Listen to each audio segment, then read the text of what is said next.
দিন যে কার মুখ দেখে ঘুম থেকে উঠেছিলাম কে জানে। যেখানেই যাচ্ছি কিছুই পাচ্ছি না, শুধু ঘুরে ঘুরেই আসছিলাম।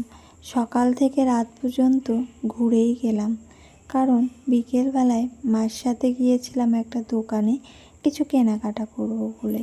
সেই দোকানটা বন্ধ ছিল। আশেপাশের লোকজন বলল সকালেও দোকানটা খুলেনি।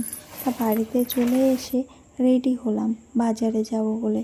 তখন প্রচণ্ড মেঘ উঠেছে, মনে হচ্ছে এখনই বৃষ্টি হবে। তাড়াহুড়ো করে বাজারে বেরিয়ে গেলাম, কিন্তু বৃষ্টি তো এক ফোঁটা হলো না। বৃষ্টি যদি হতো তাও ভালোই হতো, ঠান্ডা হতো। এই গরমে আর ভালো লাগছে না। বাজারে গিয়ে যেটা নেওয়ার জন্য গিয়েছিলাম সেটা পেলাম না, সেখানেও সব শেষ হয়ে গেছে। তারপর বাবা কিছু জিনিস আনতে দিয়েছিল দোকানের জন্য, সেই জিনিসগুলো নিয়ে বাড়ি চলে আসলাম। বাবাকে দিয়ে আসলাম জিনিসগুলো। সেখানে দিতে গিয়ে পায়ে কামড়ালো পিঁপড়িতে। পাটা এত জ্বালা করছিল, ভাবছিলাম কি হয়েছে। তা অবশেষে বাড়িতে আসার পর পাটা দেখলাম যে পিঁপড়ে। টিভি চলছে, মানুষ নাই, এখানে ম্যাগি ঠান্ডা করা, কোথায় গেছে সব? এই যে টিভি চলছে, কোথায় গেল? খুঁজেই তো পাচ্ছিনি, কোথায় গেল? খাটের তলে কে রে? এটা লাল প্যান্ট দেখা যাচ্ছে, প্যান্ট দেখা যাচ্ছে খাটের তলে। কেটা এটা গরমে?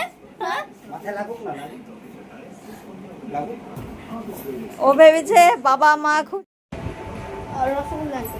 কি রসগোল্লা আনতে? গরমে কে রসগোল্লা খায়? আমি। পিঁপড়েতে কামড়িয়ে পাটা ফুলে দিয়েছে, এই যে দেখছিলাম।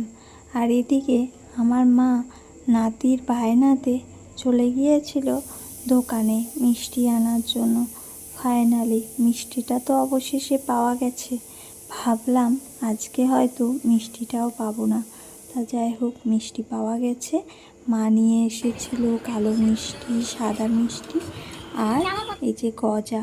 লতিকাটা পায়নি, গজাটা পেয়েছিল একদম টাটকা, খেতে খুব সুন্দর ছিল। তা সন্ধ্যাবেলায় আজকে এইগুলোই টিফিন করলাম। তা চলো আজকের মতো টাটা, বাই বাই। আশা করি ভিডিওটা ভালো লেগেছে। ভালো লেগে থাকলে লাইক, কমেন্ট, শেয়ার করে দিও।